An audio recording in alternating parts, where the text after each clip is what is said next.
예, 한 주 한 주 이렇게 예배 자리에 오실 때마다 항상 반가운 얼굴로 만날 수 있기를 축복하고 늘 한 주간 하나님이 주신 은혜를 여러분 가지고 주님 앞에 오는 그런 감사가 있기를 주님의 이름으로 축복합니다. 예, 오늘 함께 또 준비한 말씀을 나눌 때에 오늘 반드시 여러분 말씀을 통해서 우리가 우리 자신들을 한번 돌아보고 또 더 중요한 것은 하나님께서 성경 속에서 역사하신 것뿐만 아니라 오늘도 지금 이 시간에도 저와 여러분과 함께 우리를 주목하고 계시고 우리의 삶을 돌아보고 계시고 적절한 순간에 우리를 간섭하신다는 겁니다. 그런 살아계신 하나님의 간섭하심과 인도하심을 꼭 여러분 조명받는 그런 복된 삶이 되시기를 주님의 이름으로 축복합니다. 오늘 그래서 설교는 내 이름이 무엇이냐 이런 제목으로 시작을 하려고 생각합니다.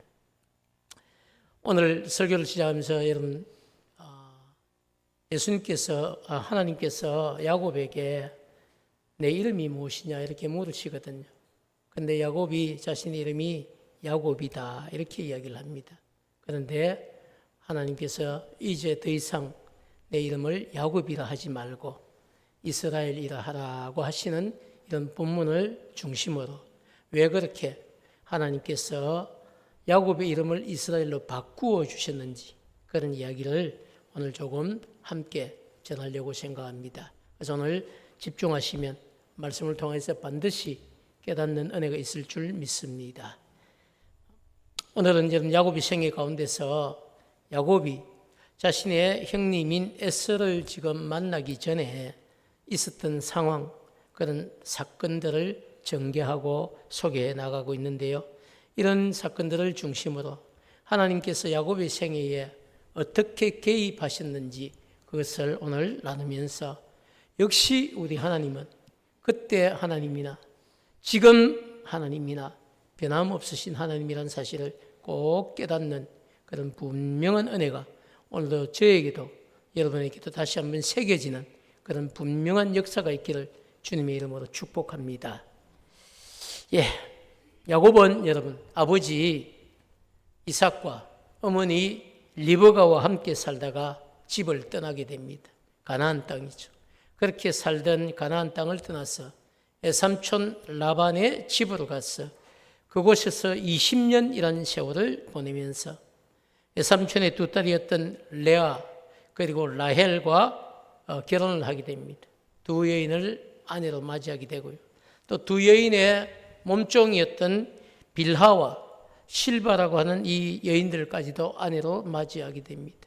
결국은 여러분 4명의 아내를 맞이하게 되었고 그리고 그들을 통해서 11명의 아들과 1명의 딸 그렇게 12명의 자녀를 낳고 그곳에서 행복하게 잘 살고 있었습니다. 그런데 여러분 삼촌 라반의 아들의 입장에서 볼 때에 이 야곱의 행복이 자신들이 보기에 좋아 보이지 않았습니다. 그래서 야곱의 행복을 여러분 시기하고 질투하기 시작했습니다. 생각해 보면 여러분 너무나 당연한 것일 수 있습니다. 왜냐하면 20년 전에 야곱이 자기 집으로 올 때에 아무것도 가지고 오지 않았습니다. 낙타에 이렇게 재산을 싣고 온 것도 아니고요. 여러 가지 짐승들을 많이 끌고 온 것도 아닙니다. 딸랑 홀몸으로 이렇게 와서 빈손으로 삼촌의 집에 나타나서 시간이 점점점 지날수록 자신들보다 더 부유해져 가는 야곱을 보고 시기심이 불타기 시작한 겁니다. 한번 생각해 보시죠. 저는 입장을 바꿔서 생각해 보니까 한편으로는 이해가 가는 겁니다. 왜냐하면 분명히 올 때 빈몸으로 왔는데 시간이 점점점 지나면서 자신들의 여동생을 아내로 삼기 시작하고 그리고 또 아버지의 종살이 하다가 거기서 품삯으로 얻어간 양떼들 가축들을 가지고 점점점 숫자를 더 늘려가고 그러면서 목자들도 점점 더 많이 생기고 한 20년쯤 지나니까 아버지보다 더 대등하거나 아버지보다 더 많은 가축들과 목자들을 누가 가지고 있느냐? 야곱이 가지고 있는 겁니다. 그러다 보니까 시기심이 나죠. 쟤 뭐야? 쟤 뭔데 올 때는 빈몸으로 왔다가 세월 지나면서 점점 우리 집에 있던 여동생들, 가축들 다 자기가 가지고 왔어. 자기가 누리고 있는 삶을 사는 거지. 뭐야 이거 도대체? 충분히 여러분 그런 마음이 들 수 있습니다. 근데 여러분 거기까지 해야 되는데 조금 더 나아가면요 이런 생각이 들 수 있습니다. 그럼 쟤만 없애면 여동생은 어차피 우리 여동생이고 쟤만 없애면 제가 가진 모든 가축들이나 재산들이 우리 것이 될 수 있겠다 이런 생각까지 여러분 진전이 되는 겁니다. 이런 상황들을 여러분 보고 더 이상 야곱에게 위기가 다가온 것을 아신 하나님께서 야곱에게 나타나서 분명하게 말씀을 하십니다. 창세기 31장 여러분 3절과 13절은 여러분 우리에게 그런 이야기를 들려주고 있는데요. 31장 3절을 보면 이렇게 이야기합니다. 여호와께서 야곱에게 이르시되 내 조상의 땅, 내 족속에게로 뭘 강조합니까? 돌아가라. 돌아가라. 내가 너와 함께 있을 것이다. 걱정하지 말고 아무 염려하지 말고 돌아가라고 말씀을 하시는 겁니다. 한 번이 아닙니다. 13절 말씀도 똑같이 나는 베델의 하나님이라. 여러분 베델이 어딘지 아시죠? 야곱이 집을 떠나올 때 첫 번째 잠들었던 곳입니다. 그 베델이죠. 하나님의 집이라는 뜻입니다. 베텔, 베트엘입니다. 하나님의 집이라는 뜻. 내가 거기서 기둥에 기름을 붓고 자기가 돌베개를 세워서 기름을 붓고 거기서 내게 서원하였으니 지금 일어나 이곳을 떠나서 내 출생지로 돌아가라. 이렇게 분명하게 말씀을 하고 있습니다. 3절에서도 강조점이 뭡니까? 돌아가라는 겁니다. 13절에서도 강조점이 돌아가라는 것입니다. 왜? 네게 일일이 다 말을 줄 수 없지만 내게 지금 위기가 다가왔다. 여기 더 머물렀다간 무슨 일이 일어날지 모른다. 지금 속히 돌아가라고 말씀하고 있습니다. 하나님으로부터 네 조상의 땅으로 돌아가라는 말씀을 받은 야곱은 지체하지 않고 자신의 아내 라헬과 레아를 불렀습니다. 그리고 하나님께서 들려주신 돌아가라고 하는 이 말씀을 아내들에게 전했습니다. 그리고 자식들과 모든 가축과 그리고 자신의 소유물을 다 챙겼어. 외삼촌이 살고 있던 땅 밧단 아람인데요. 이 밧단 아람을 떠나서 가나안 땅으로 돌아오고 있었습니다. 물론 나중에 보면요. 그렇게 떠나갔지만 외삼촌과 외삼촌의 아들들이 군대를 이끌고 자기들을 추격해 옵니다. 그리고 자칫 하나님이 간섭하지 않으시면 외삼촌의 가족들에 의해서 야곱이 죽임을 당하고 그리고 모든 것을 다 빼앗기고 그것을 떠나지 못했을 수도 있는데 하나님이 간섭하셔서 자신들을 지켜주시는 거죠. 그렇게 여러분 한 번의 위기를 정리하고 또 계속해서 야곱이 하나님의 말씀에 순종해서 고향으로 돌아오고 있었습니다. 그렇지만 돌아온 발걸음이 편안하고 행복했던 것만은 아닙니다. 어떻게 보면 그죠? 홀홀단신 빈몸으로 집을 떠났다가 20년 만에 많은 가족들을 데리고 하인들과 여러분 가축들과 소유물을 가진 부자가 되어서 고향으로 돌아오기 때문에 얼마나 행복하겠습니까? 내가 빈몸으로 나갔는데 20년 만에 이렇게 거부가 되어서 내가 돌아오고 있다. 아버지와 어머니가 내 모습을 보면 얼마나 좋아하실까? 여러분 이런 것을 생각하면서 돌아와야 되지 않겠습니까? 그런데 돌아오는 야곱의 마음이요. 그것보다 훨씬 더 마음에 걸리는 것 한 가지가 있었습니다. 그게 뭡니까, 여러분? 그것은 자신의 쌍둥이 형님인 에서와의 만남이었습니다.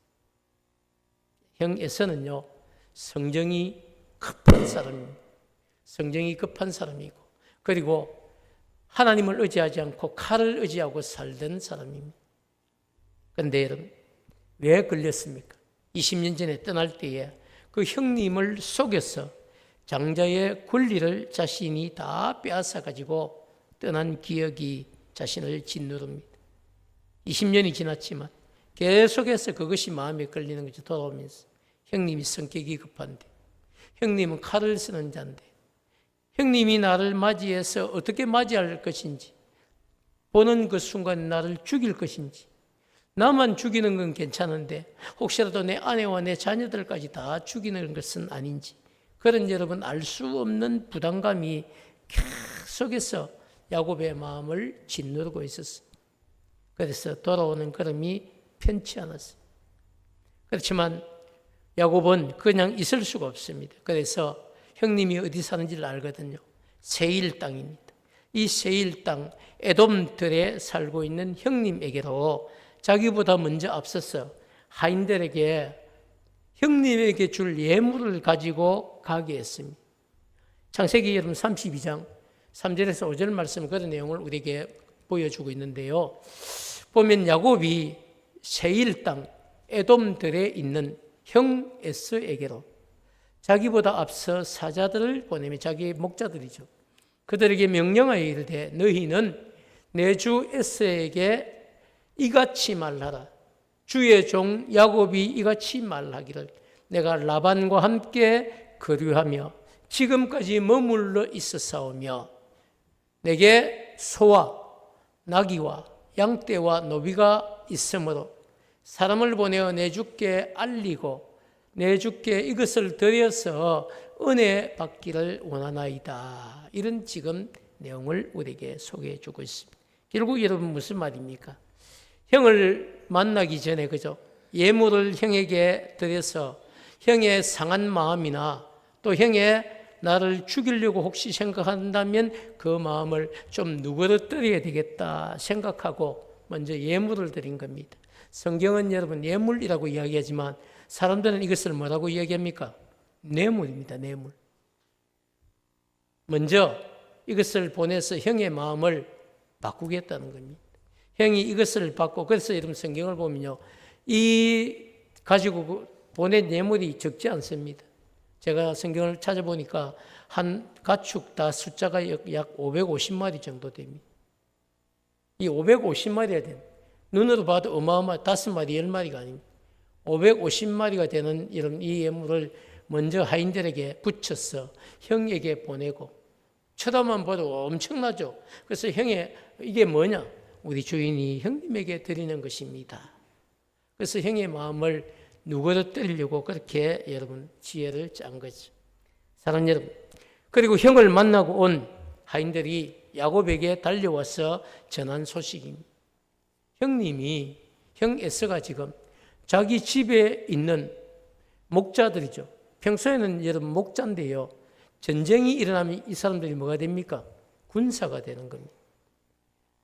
형 에서가 자기 집에 있는 군사 400명을, 4명도 아니고 40명도 아닙니다. 400명을 끌고 온 것은요, 보통 전시 때 하는 일입니다. 전쟁이 일어나야 하는 일이죠. 군사 400명을 이끌고 지금 야곱을 만나기 위해서 급히 달려오고 있습니다. 지금 우리 뒤에 막 달려오고 있습니다. 이런 소식을 전해 주었다는 겁니다. 자, 여러분, 야곱은 하인들로부터 군사 400명을 지금 에스가 끌고 오고 있다. 그래서 자신을 만나러 오고 있다는 이 소식을 듣고 그 마음이 심히 두렵고 답답합니다. 두렵고 답답. 그래서 자신이 가지고 있던 소유를 두 떼로 나눕니다.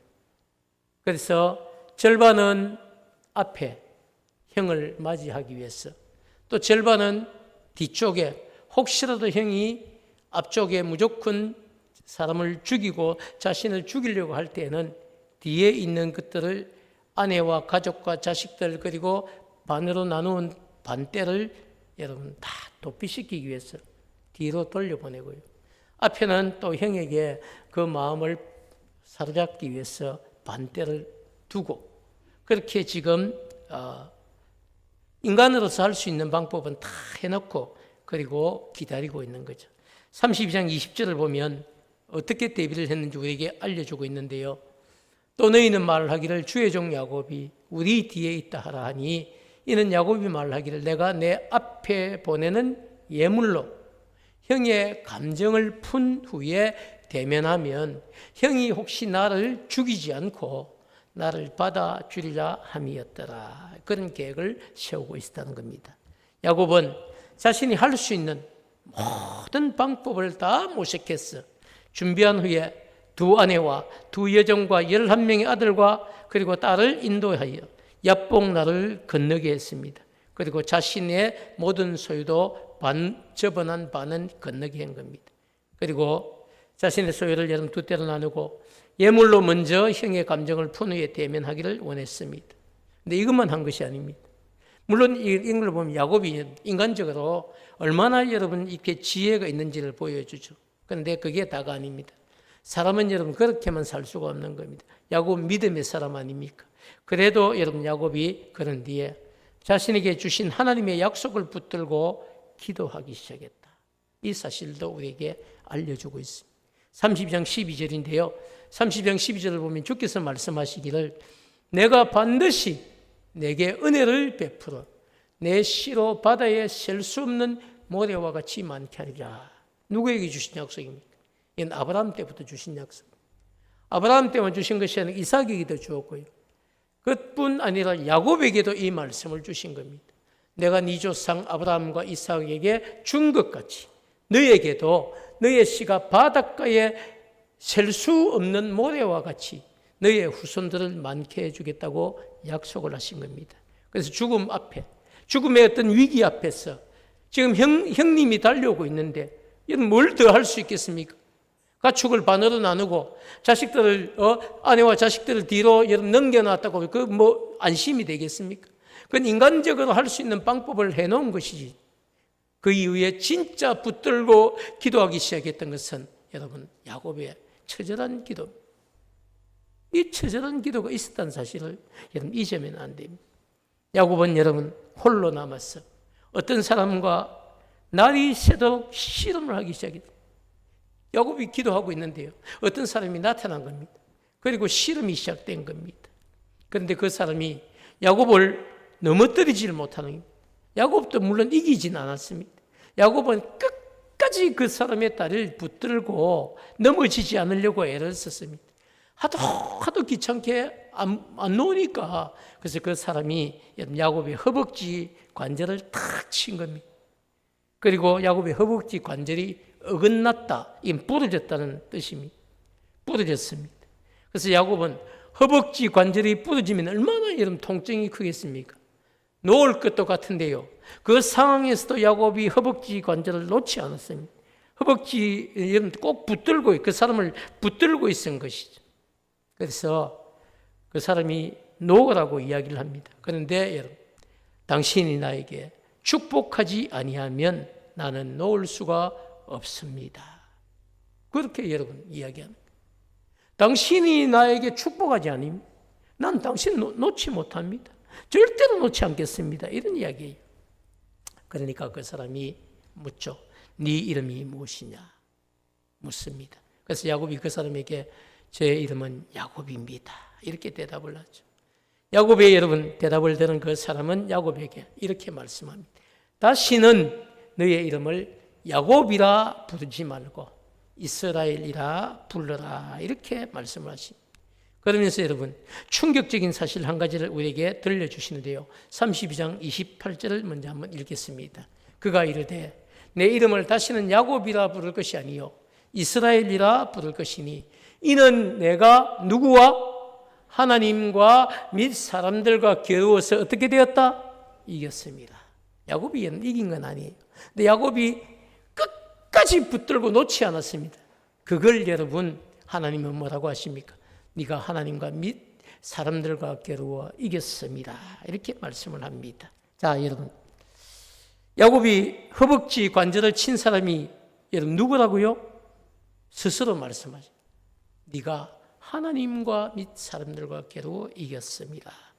야곱이 허벅지 관절을 친 분은요. 지금까지 야곱과 씨름했던 자신이 내가 하나님이다 라고 밝히시는 겁니다. 그리고 야곱이 하나님과의 씨름에서 지지 않고 끝까지 버티고 견뎌냈기 때문에 야곱의 이름을 이스라엘로 바꾸어 주시겠다고 분명하게 말씀하셨습니다. 사랑하는 여러분, 왜 하나님께서 야곱의 이름을 바꾸어 주신 것일까요? 야곱이라는 이름이 여러분 어때서 그 이름을 이스라엘로 바꾸라고 그렇게 말씀하신 걸까요? 야곱이라는 이름은 여러분 어머니의 태 속에서 나올 때 야곱이 여러분 에서와 같이 쌍둥이거든요. 쌍둥이인데 야곱은 어머니의 태 속에서 태어날 때에 이 야곱이 먼저 나가고 있는 형님의 발꿈치를 잡은 겁니다.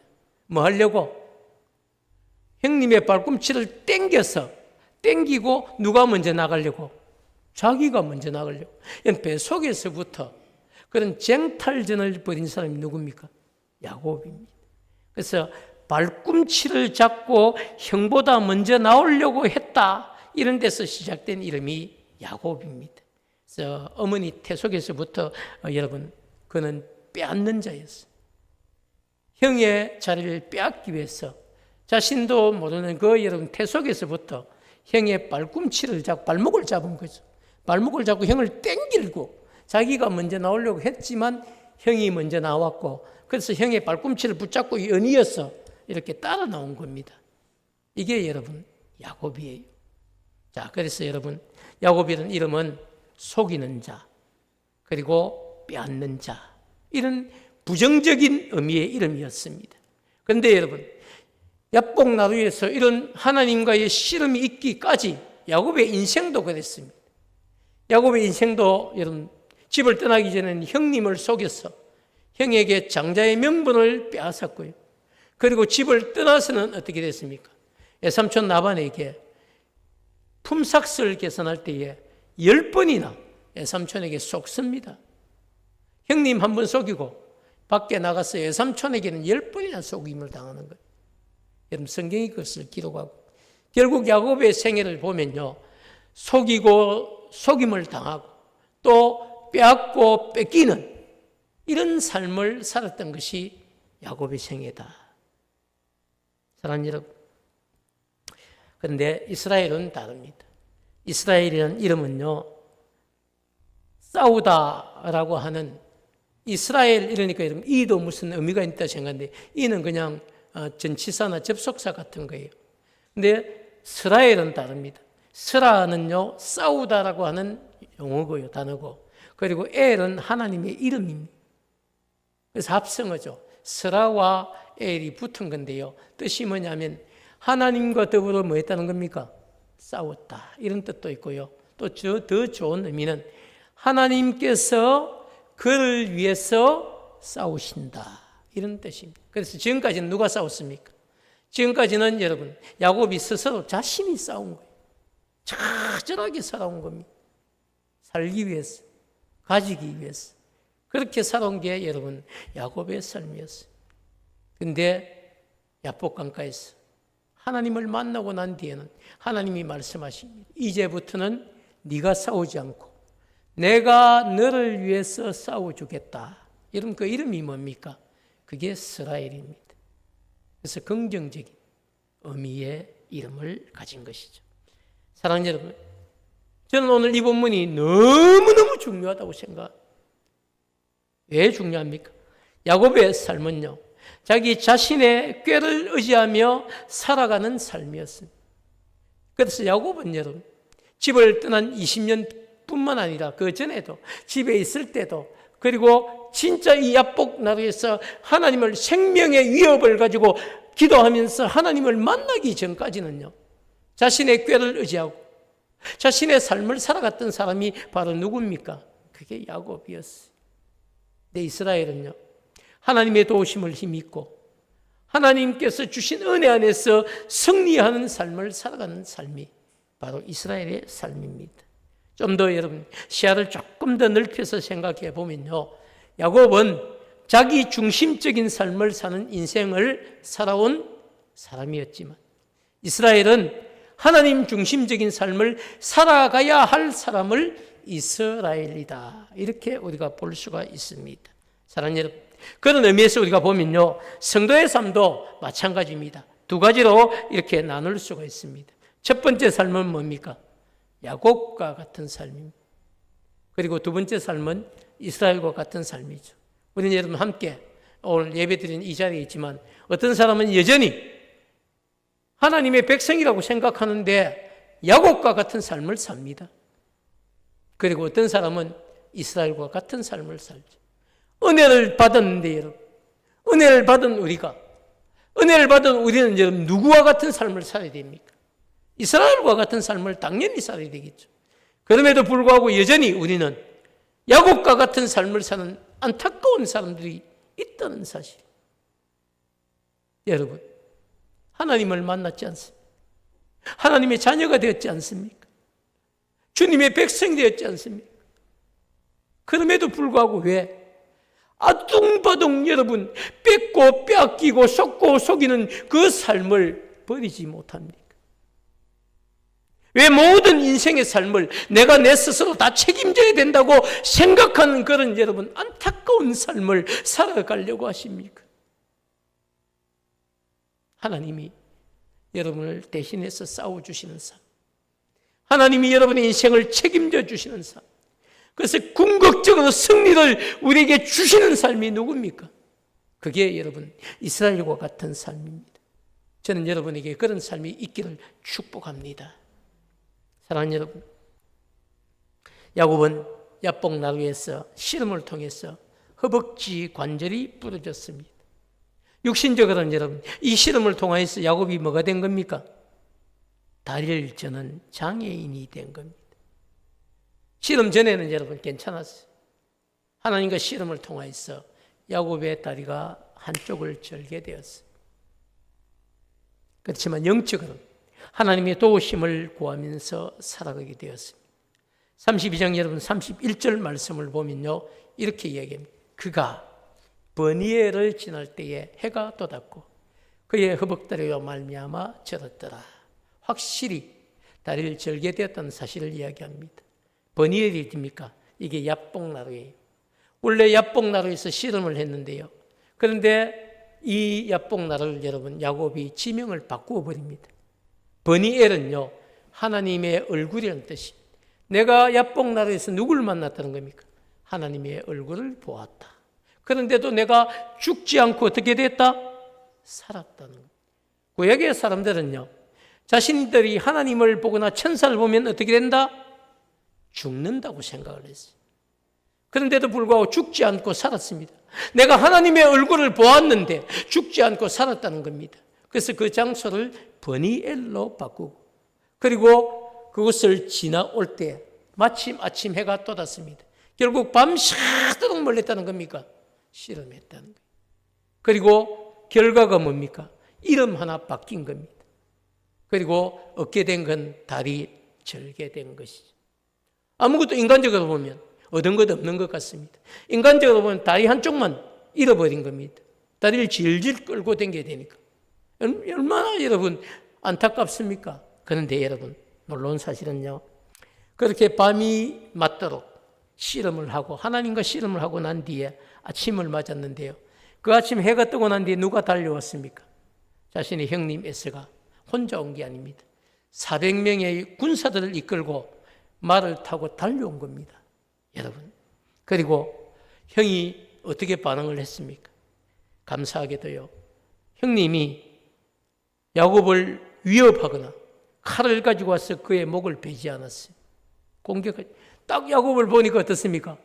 초라해가지고 다리를 질질 끌고 자기를 만나러 오고 있거든요. 생각해 보십시오. 여러분.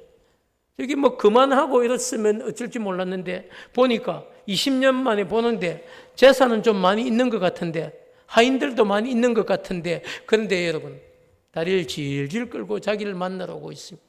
그 광경을 보고 여러분 에스가 죽인다든지 칼을 휘둔 것이 아니고요. 달려와서 그 안타까워 보이는 야곱을 끌어안고 그와 함께 입맞추고 그를 반겨주었다는 겁니다. 창세기 33장 4절이 우리에게 결과를 이야기하는데요. 에스가 달려와서 야곱과 여러분 안고 목을 어긋맞추고 입맞추고 서로 흐느끼 오는 겁니다. 야곱아 형님 이러면서 사랑하는 여러분 걱정을 안고 돌아왔습니다. 그리고 무거운 부담감을 안고 돌아왔습니다. 형님이 자기를 죽일지 모른다는 소식도 들었습니다.